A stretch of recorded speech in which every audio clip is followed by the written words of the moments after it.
Hello बच्चों, मैं Akshay sir आप सभी का अपने इस यूट्यूब चैनल पर स्वागत करता हूं। और आज की इस क्लास में मैं आपको सिखाने वाला हूं 11वीं क्लास का एक बहुत ही इंपॉर्टेंट टॉपिक जिसका नाम है प्रक्षेप गति यानी प्रोजेक्टाइल मोशन। बच्चों, ये टॉपिक काफी खास हो जाता है क्योंकि आपका जो 11वीं क्लास है उसके एग्जाम में तो पूछा ही जाएगा। साथ ही साथ जो अदर कॉम्पिटेटिव एग्जाम होते हैं, जैसे कि आपका नीट का पेपर होता है, जैसे कि आपका जेईई मेन का पेपर होता है, और अदर भी जो कॉम्पिटेटिव एग्जाम होते हैं उसमें जो है इस टॉपिक से काफी क्वेश्चन बनते हैं। इसलिए इस टॉपिक को पढ़ना बहुत जरूरी है। बच्चों, इस वीडियो को अंत तक देखिएगा ताकि प्रोजेक्टाइल मोशन यानी प्रक्षेप गति क्या है, इसमें इसमें क्या क्या चीजें होती हैं, आपको पूरी क्लास समझ में आ सके। तो चलिए बच्चों शुरू करते हैं आज की क्लास। तो बच्चों, सवाल ये आता है कि प्रक्षेप्य गति क्या है। प्रक्षेप्य गति को सबसे पहले आपको समझना होगा। बच्चों, अगर कोई पत्थर होता है या कोई भी वस्तु होता है, अगर किसी वस्तु को आप ऊर्ध्वाधर दिशा में न फेंक करके क्षैतिज के साथ किसी कोण पर अगर आप फेंक देते हैं, जैसे अगर आप ऐसे पत्थर को फेंक देते हैं, तो ये क्या करेगा बच्चों, एक वक्र पथ पर गति करेगा, गुरुत्व के अधीन मुक्त रूप से गति करेगा। तो बच्चों, इस कंडीशन में हम लोग ये देखते हैं कि जो पत्थर जो पिंड को हमने फेंका है जो उसकी गति होती है उसे प्रक्षेप्य गति कहते हैं। ठीक है। और जिस पत्थर को फेंका गया, जिस पिंड को फेंका गया है, उस पिंड को हम लोग कहते हैं प्रक्षेप्य। और जिस पथ का अनुसरण करता है, जिस रास्ते से होकर के जाता है, उसे हम लोग प्रक्षेप्य पथ कहते हैं। बच्चों, आप इसको डायग्राम के थ्रू समझ सकते हैं। बच्चों, तो यहाँ पर एक हमने एक्स अक्ष बना दिया। यहाँ पर ये हम लोग का एक्स अक्ष है, और यहाँ पर बच्चों ये कौन सा अक्ष हो गया बच्चों, वाई अक्ष हो गया। ठीक है। अब होगा क्या कि पत्थर को जो है क्षैतिज के साथ, पिंड को जो है क्षैतिज के साथ किसी कोण पर फेंकना है। ठीक है। अगर किसी कोण के साथ, अगर यहाँ पर सपोज करिए बच्चों, अगर इस कोण के साथ अगर हम लोग इस पत्थर को यहाँ पर फेंक देते हैं, इस तरीके से अगर फेंका गया है, ठीक है, तो ये क्या करेगा बच्चों, एक वक्र पथ पर चलेगा। कुछ इस प्रकार से जो है बच्चों, ये इस प्रकार से गति करेगा, इस प्रकार से कुछ गति करेगा। अब हो क्या रहा है बच्चों कि इसमें ये एंगल कितना है, थीटा है। ये हम लोग का एक्स अक्ष है, और ये कौन सा बच्चों, वाई अक्ष हो गया। ठीक है। अब ये प्रक्षेप गति हो रहा है, तो इसमें हुआ क्या कि कुछ ऊंचा भी जाएगा और कुछ दूर भी जाएगा। तो जो यहाँ से यहाँ तक की जो दूरी होती है उसे हम लोग परास कहते हैं, रेंज का। ठीक है बच्चों, ये हम लोग का क्या हो गया, रेंज हो गया। और जितना ये ऊंचाई को जाएगा, ये हम लोग का बच्चों प्रक्षेप्य की क्या होगा बच्चों, ऊंचाई हो जाएगा, एच हो जाएगा इसको, है ना। ये प्रक्षेप्य की ऊंचाई हो जाएगी, पत्थर की ऊंचाई हो जाएगी, ये एच ऊंचाई हो गया। अब यहाँ पे हम लोग बात करते हैं, अगर ये ऊंचाई हो गया बच्चों और ये एच हो गया, ठीक है। अब यहाँ पर तीन बिंदु ले लेते हैं बच्चों हम लोग, तीन पॉइंट यहाँ पर लेकर चलते हैं। एक पहला जो बिंदु है आपका, ये है बच्चों आपका बिंदु ओ ले लीजिए, और इसको बिंदु हम लोग ए कहेंगे, और इसको बिंदु हम लोग कौन सा कहेंगे बच्चों, बी कहेंगे। तो पत्थर को अगर आप, जैसी बात है बच्चों, पत्थर को अगर आप ऐसे फेंकते हैं तो क्या करेगा, वो इसी प्रकार से गति करेगा। ठीक है, थोड़ा सा ऊंचा जाएगा, फिर धीरे धीरे करके क्या होगा बच्चों, नीचे और कुछ दूरी पर गिरेगा। तो ये जो आपका है प्रक्षेप्य गति का एक उदाहरण हो गया। अब प्रक्षेप्य गति में ऊंचाई मिला, प्रक्षेप्य गति में एक क्षैतिज दूरी हम लोग को मिल रहा है, और साथ ही साथ ये गति किस प्रकार का है बच्चों, तो समतल में गति है, समतल गति का एक उदाहरण हो गया। अब एक्चुअली सवाल ये है बच्चों की गति होता किस प्रकार से है, आखिर कौन जिम्मेदार है। क्योंकि यहाँ पर हमने फेंका तो इसमें एक्स और वाई दोनों में फेंका गया है, दोनों अक्ष को इसमें शामिल किया गया है। तो बच्चों, अब यहाँ पर आपको बताया गया है कि घटक का क्या होता है बच्चों, बंटवारा हो जाता है थोड़ा सा, है ना। जैसे कंपोनेंट में यहाँ पर क्या होगा बच्चों, रिजोल्व किया जाएगा। जैसे यहाँ पर आप इसको ऐसे समझ सकते हैं कि अगर इसको हम लोग रिजोल्व करेंगे बच्चों, तो यहाँ पर एंगल थीटा है। अगर इसको प्रारंभिक वेग यू के साथ ऐसे फेंका गया है, तो इसके दो कंपोनेंट आते हैं। प्रारंभिक वेग यू के कितने कंपोनेंट बच्चों, दो कंपोनेंट आएंगे। एक इधर जो होगा वो क्या होगा बच्चों, यू कॉस थीटा होता है, यू कॉस थीटा। और इधर की तरफ जो होगा बच्चों, ये क्या होगा, यू साइन थीटा होगा, यू साइन थीटा। अब ये कंपोनेंट आगे चलता चला जाएगा। जब आप यहाँ पर देखेंगे बच्चों, यहाँ पर होगा तो यहाँ पर भी ये क्या हो रहा है बच्चों, यू कॉस थीटा हो जाएगा, यू कॉस थीटा। और यहाँ पर भी क्या होगा बच्चों, आपका यू साइन थीटा हो जाएगा। फिर यहाँ पर क्या होगा, यहाँ पर सिर्फ और सिर्फ होता है बच्चों यू कॉस थीटा। फिर अगर आप यहाँ का डायरेक्शन देखिएगा तो यहाँ पर इसको फिर से रिजॉल्व करिए, तो ये हो गया बच्चों यू कॉस थीटा, और इधर की तरफ क्या होगा बच्चों, you sine theta, you sine theta हो गया।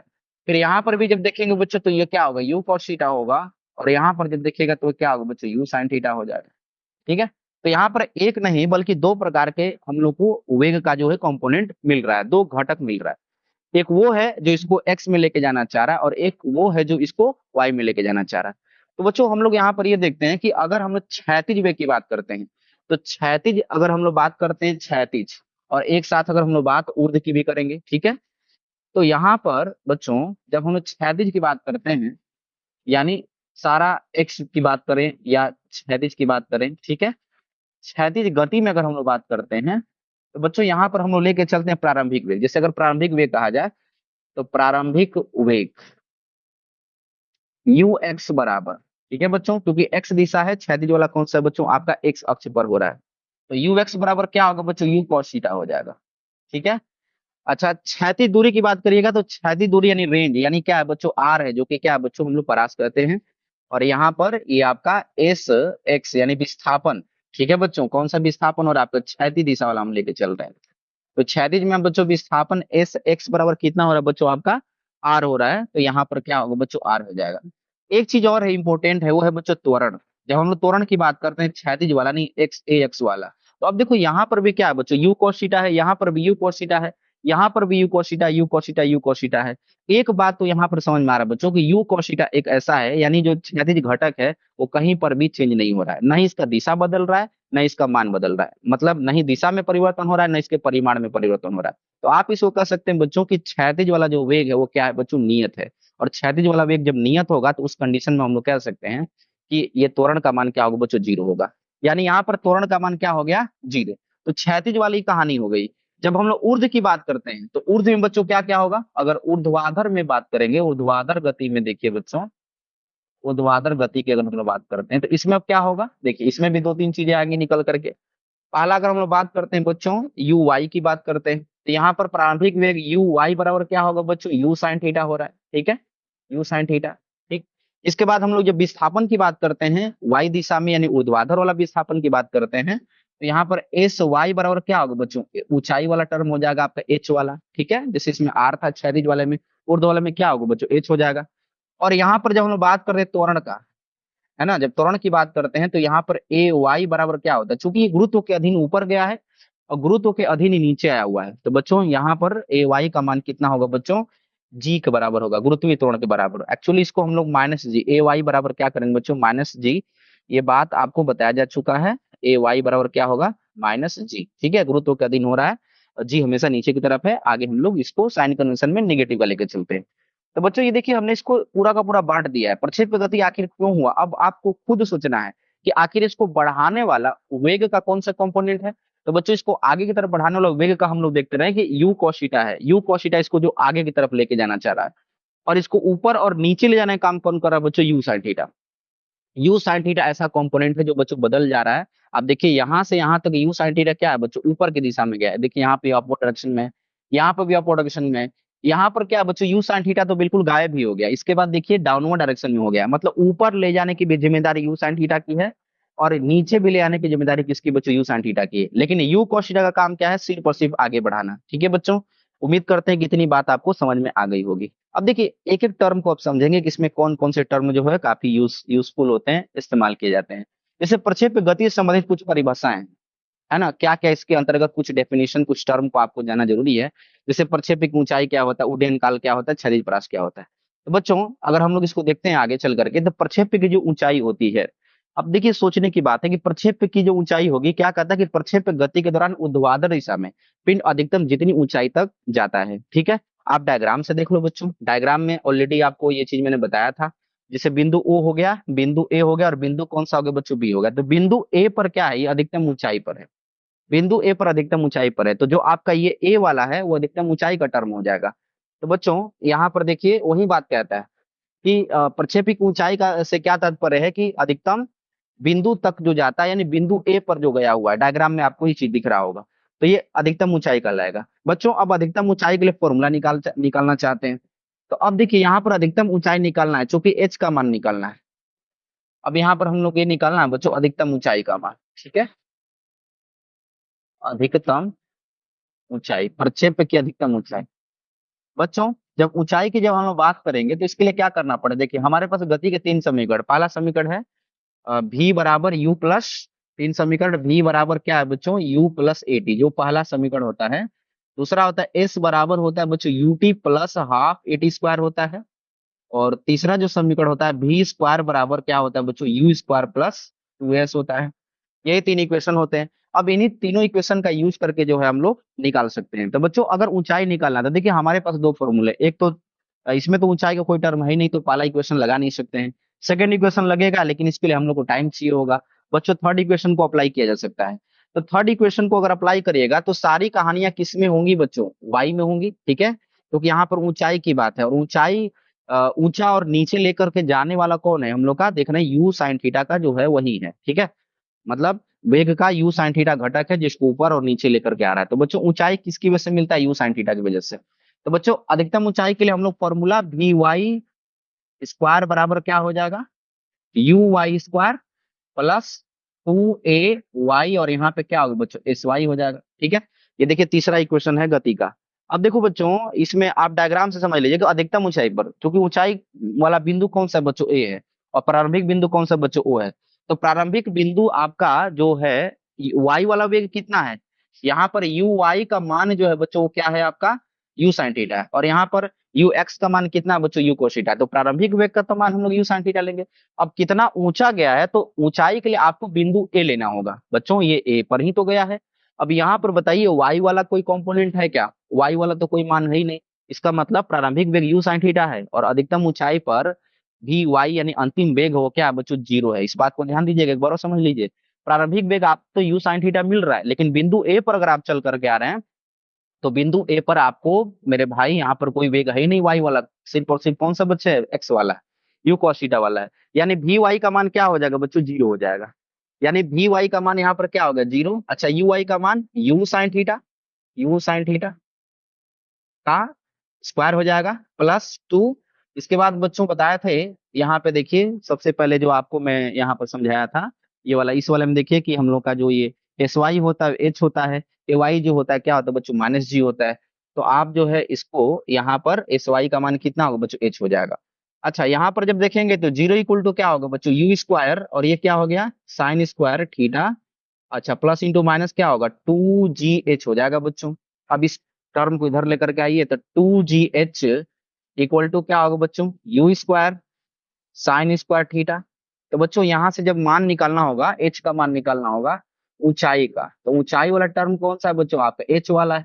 तो एच बराबर यहाँ से क्या लिखा जा सकता है, यू स्क्वायर और साइन स्क्वायर थीटा बाई कितना होगा बच्चों, 2g हो जाएगा। तो यहाँ से क्या आया, you square sine square theta by कितना होगा बच्चों, 2g हो जाएगा। ये मान आया है बच्चों ऊंचाई के लिए, ठीक है। अब देखिए अधिकतम ऊंचाई की बात कहता है, अगर ये दिया गया एंगल पर, मान लीजिए जो एंगल दिया गया है उस पर का ये ऊंचाई निकल कर आया। अगर 30 डिग्री पे फेंकेंगे तो 30 डिग्री पर कितना अधिकतम ऊंचा जाएगा, अगर 45 डिग्री फेंकेंगे तो 45 डिग्री पर कितना अधिकतम ऊंचा जाएगा। लेकिन अगर पूछ दिया कि वो एंगल बताइए कि जिस एंगल पर फेंकिएगा तो अधिक ऊंचा कब जाएगा, तो बच्चों अब सोचने की बात है। अधिकतम ऊंचाई पर ले जाने के लिए आपको थीटा का मान कितना डिग्री रखना होगा, क्योंकि साइन थीटा का अधिकतम मान कितना होता है बच्चों, 1 होता है, जो कि 90 डिग्री पर मिलता है। और खुद सोचिए कि कोई पत्थर होता है, तो किसी पत्थर को अगर आप ऐसे फेंकते हैं ना, यहाँ से ऐसे फेंकोगे तब अधिक ऊंचा जाएगा, ऐसे फेंकोगे तब क्या होगा बच्चों, ये तो ऐसे चला जाएगा, अधिकतम ऊंचाई को ग्रहण नहीं करेगा। तो अधिकतम ऊंचाई पर फेंकने के लिए हम लोग पत्थर को ऐसे फेंकते हैं, पत्थर को ऐसे फेंकते हैं। जब आप पत्थर को ऐसे फेंक रहे हैं तो इस क्षैतिज के साथ जो एंगल थीटा है वो कितना डिग्री हो रहा है बच्चों, 90 डिग्री हो रहा है। तो 90 डिग्री जब हो रहा है, तो यहाँ पर क्या करना पड़ेगा बच्चों, अधिकतम ऊंचाई का जब व्यंजक निकालना होगा, ठीक है। अब अधिकतम ऊंचाई के लिए थीटा का मान कितना होना चाहिए बच्चों, अधिकतम ऊंचाई के लिए, अधिकतम ऊंचाई के लिए थीटा कितना डिग्री होना चाहिए बच्चों, 90 डिग्री होना चाहिए। जब थीटा का मान 90 डिग्री हो जाएगा, तो यहाँ पर एच मैक्स बराबर क्या होगा बच्चों, अच्छा अब खुद सोचिए कि यहाँ पर तो यू स्क्वायर तो यू स्क्वायर हो गया। अच्छा साइन स्क्वायर 90 डिग्री का मान कितना है बच्चों, 1 हो जाएगा। यानी टू स्क्वायर पर यू स्क्वायर बटे में कितना हो गया बच्चों, 2g हो गया। तो बच्चों इस चीज को ध्यान रखिएगा, एक बार वीडियो को पॉज करके फिर से देखिएगा कि अधिकतम ऊंचाई का मान कैसे निकाला गया। यानी प्रक्षेप की ऊंचाई हमने निकाल दिया, और ऊंचाई का फॉर्मूला ये हो गया, और अधिकतम ऊंचाई का बच्चों फॉर्मूला ये होगा ई स्क्वायर बाई 2g। कुछ नहीं, बस गति का समीकरण लगाए हैं, बस इसी से आपका हो गया है। डायग्राम को ध्यान से समझिए, सारी चीजें उसी से हुई है। अब प्रक्षेप की ऊंचाई के बाद बच्चों अगला जब हम लोग डेफिनेशन की बात करते हैं, तो अगला होता है उड्डयन काल बच्चों।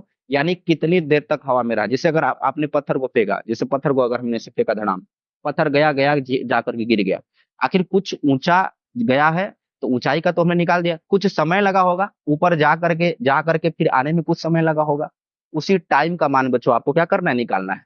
तो वही बात करता है कि अगर पत्थर को आपने फेंका है, जितनी देर तक ये हवा में रहता है, ठीक है। देखिए यहाँ से ऐसे आपने फेंका, बिंदु ओ से फेंका, बिंदु बी पर जाके गिर गया, तो कुछ टाइम लगा है ना मेरे भाई। तो जितना भी टाइम लगा उसको हम लोग क्या करते हैं बच्चों, उड्डयन काल कहते हैं। तो उड्डयन काल के लिए हम लोग क्या करेंगे, ध्यान देने की बात एक चीज और मैं समझा देता हूँ, कि जितना समय बिंदु ओ से ए तक जाने में लगेगा प्रक्षेप्य को, उतना ही समय ए से बी तक भी जाने में समय लगेगा। जितना समय बिंदु ओ से ए तक जितना समय ओ से ए तक जाने में लगेगा उतना ही समय ए से बी तक जाने में लगेगा, ये बात समझ लीजिएगा। किसी भी पत्थर को फेंक देते हैं, जितना टाइम में अगर ऊपर जा रहा है उतने टाइम में क्या होता है बच्चों, नीचे चला आता है। तो पहला काम करेंगे बच्चों कि हम लोग ओ से ए तक जाने का टाइम निकाल लेंगे। अगर ये टाइम हम लोग को मिल जाएगा तो इतना ही टाइम यहाँ से यहाँ भी होगा, बस इसको 2 से मल्टीप्लाई कर देंगे, टोटल हम लोग का टाइम निकल जाएगा। तो बच्चों यहाँ पर करना क्या है, हम लोग को ऊंचाई का मान निकालना है, ठीक है। अब देखिए उड़ान काल का मान निकालने के लिए, चूंकि उड़ाने वाला भी कौन है, अभी किसकी वजह से उड़ रहा है, साइन की वजह से कि मतलब एक्स वाले की वजह से कि वाई वाले की वजह से। तो वाई वाले की वजह से यू साइन थीटा की वजह से बच्चों उड़ रहा है, तो पहले हम लोग ओ से ए तक जाने का समय निकाल लेते हैं। तो बच्चों पहला काम, ओ से बिंदु ए तक प्रक्षेप को प्रक्षेप को जाने में लगा जाने में लगा समय।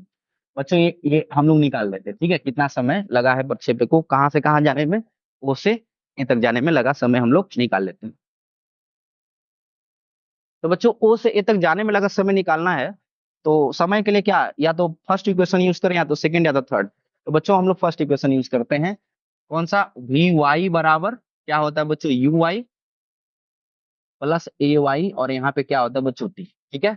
अच्छा, वी वाई का मान अधिकतम ऊंचाई पर ओ से ए तक, आप डायग्राम में फिर से देख लीजिएगा बच्चों, जो डायग्राम बनाया गया था उसमें देखेंगे आप, इस डायग्राम में देखिएगा अधिकतम ओ से ए तक जाने का समय निकालें, तो ओ पर तो वेग है प्रारंभिक, और अंतिम वेग ए पर क्या है बच्चों, जीरो है, वी वाई का मान कितना है बच्चों, जीरो है। तो बस इसको यहाँ पर अप्लाई कर दीजिए, बहुत ईजी चीज है बच्चों। यहाँ पर वी वाई का मान क्या होगा बच्चों, जीरो हो गया, यू वाई का मान कितना होगा, u sine theta plus a y का मान माइनस जी, और यहाँ पे क्या होगा बच्चों, टी हो जाएगा। अच्छा, जीरो इक्वल टू यहाँ से क्या होगा, यू साइन थीटा हो जाएगा, यू साइन थीटा माइनस यहाँ पर क्या होगा बच्चों, जीटी हो जाएगा। अच्छा, इस इधर लेकर के आइए, माइनस जीटी से क्या होगा बच्चों, प्लस जीटी हो जाएगा, और यहाँ पे क्या होगा, यू साइन थीटा। तो बच्चों यहाँ से टी बराबर कितना हो गया, तो यू साइन थीटा बाई जी। बच्चों देखो हमने टाइम निकाल लिया, ये कौन सा टाइम हमने निकाला, तो ओ से ए तक जाने का टाइम हमने निकाल लिया है। ध्यान से देखिए, डायग्राम में चलते हैं बच्चों, वापस डायग्राम में आते हैं।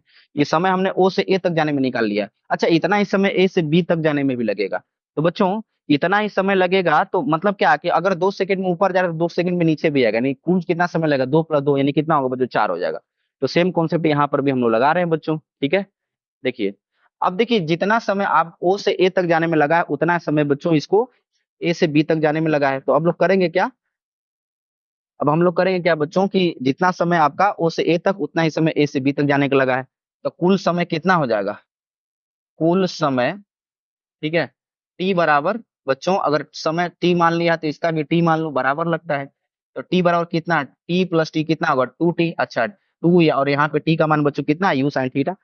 तो 2u sin थीटा बाई कितना होगा बच्चों, जी हो जाएगा। तो बच्चों हम लोग का उड़ान काल का फॉर्मूला निकल कर आ गया, 2u sin थीटा बाई जी। एक तरीका और है, हम लोग चाहें तो y में जो है विस्थापन को जीरो करके भी हम लोग डायरेक्ट जो है उड़ान काल का मान निकाल सकते हैं, ठीक है बच्चों। अच्छा, चलते हैं अगले डेफिनेशन पर। अगला डेफिनेशन क्या कहता है कि क्षैतिज परास, क्षैतिज परास मतलब कितना अधिक दूरी पर जाके गिरा है ना, बिंदु ओ से लेकर के कहां तक बच्चों, बी तक।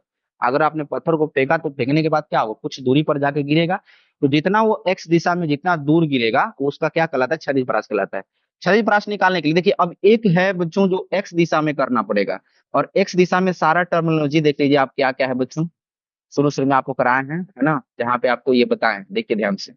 एक्स वाले में क्या, प्रारंभिक वेग यू cos थीटा लेके चलेंगे, विस्थापन एस एक्स बराबर आर लेके चलेंगे, और त्वरण ए एक्स का मान कितना है बच्चों, जीरो है, क्योंकि वेग क्या होता है बच्चों, नियत होता है। अब डायग्राम में देखिए परास कौन सा है बच्चों, ओ से बी तक कितना दूर जाकर के गिरा, ठीक है। तो जितना दूरी पर जाकर गिरेगा वो परास कहलाएगा, रेंज कहलाएगा। अब इस रेंज का मान निकालना है, तो बच्चों रेंज का मान निकालने के लिए हम लोग अब एक्स में बात करेंगे, ठीक है। तो बच्चों यहाँ पर क्या होगा, हमारे पास 3 समीकरण, एक तो आप पहला समीकरण जी बराबर वाला, दूसरा समीकरण और तीसरा समीकरण। तो बच्चों हम दूसरा समीकरण लगाते हैं, कौन सा, एस एक्स बराबर you x T plus half A x, और यहाँ पे क्या होगा बच्चों, टी स्क्वायर हो जाएगा। अच्छा, एस एक्स का मान कितना बच्चों, रेंज होता है तो आर हो जाएगा। यू एक्स का मान कितना होता है बच्चों, यू, और कितना था बच्चों, कॉस थीटा था, ध्यान रहे।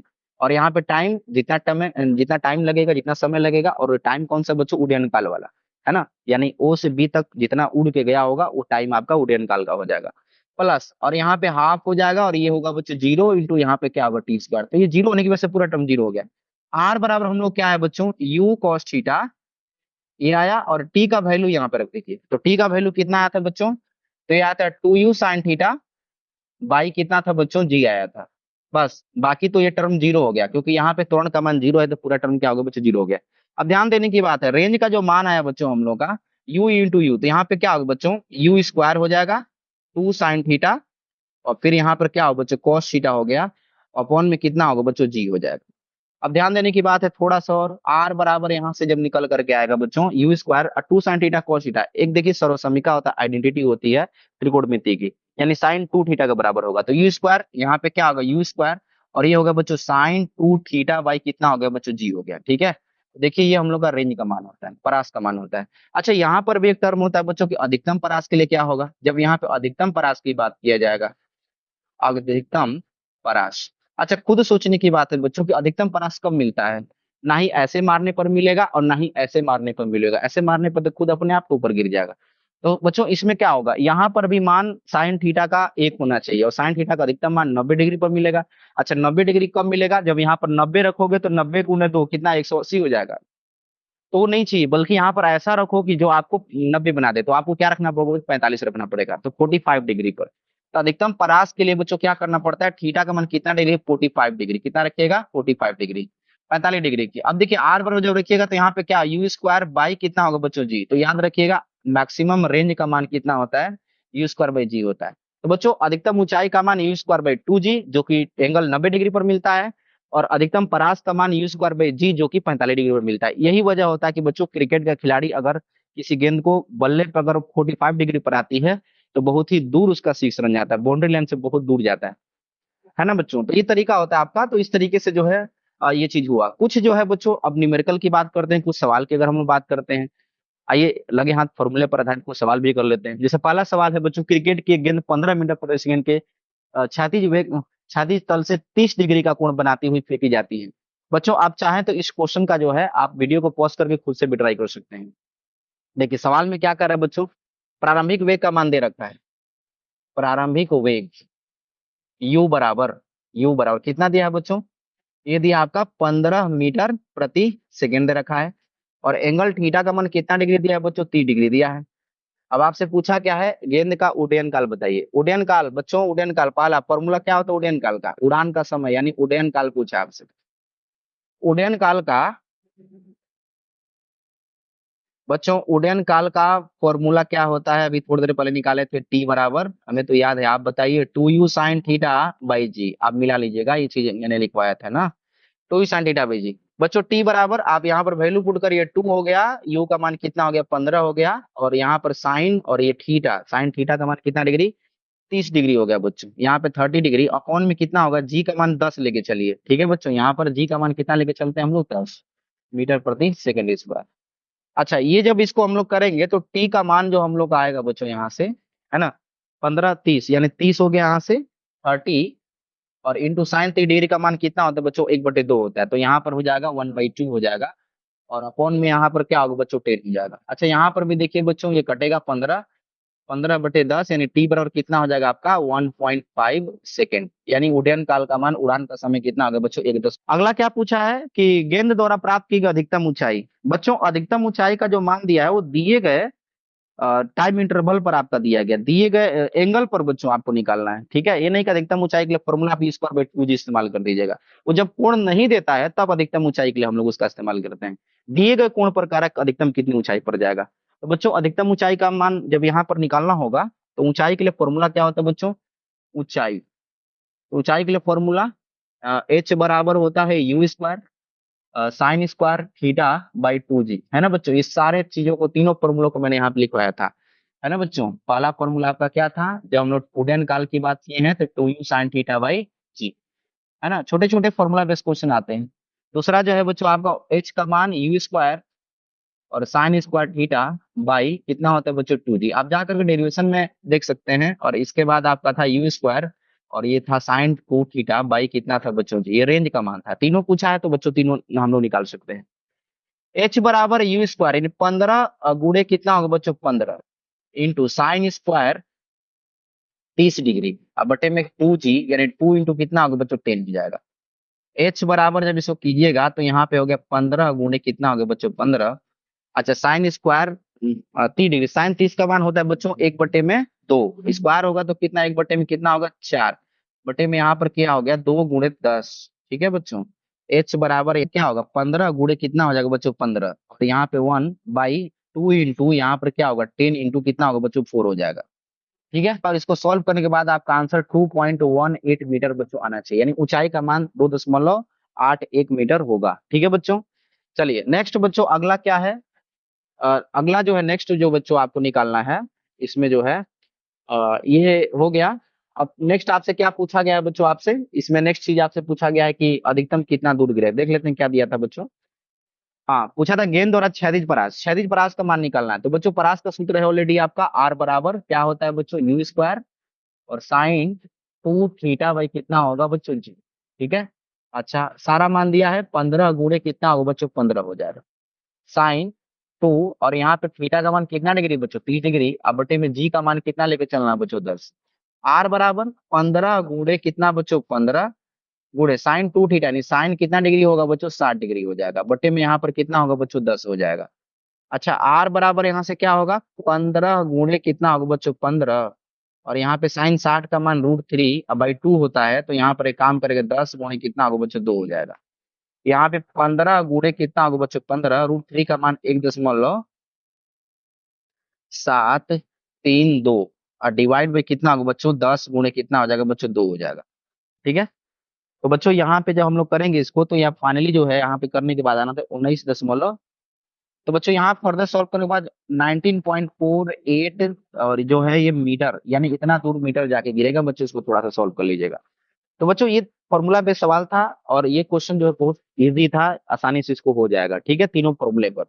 अगला क्वेश्चन बच्चों देखिए बढ़िया क्वेश्चन है काफी, ये आपके बुक से सवाल है। इसमें क्या कहा है बच्चों कि क्रिकेट का कोई खिलाड़ी गेंद को 100 मीटर की अधिकतम क्षैतिज दूरी तक फेंक सकता है, वह खिलाड़ी उसी गेंद को जमीन से ऊपर कितनी अधिकतम ऊंचाई तक फेंक सकता है ना बच्चों, यानी अधिकतम परास का मान दे रखा है और आपसे क्या पूछा है अधिकतम ऊंचाई का मान पूछा है। तो बच्चों एक बात बताइए, जो 100 मीटर अधिकतम कहता है तो परास दिया है क्षैतिज दूरी का, तो क्षैतिज दूरी का मतलब क्या बच्चों परास, तो सवाल में अधिकतम परास का मान आपका दे रखा है बच्चों। आप वीडियो को पॉज करके इस सवाल को खुद से भी बना सकते हैं।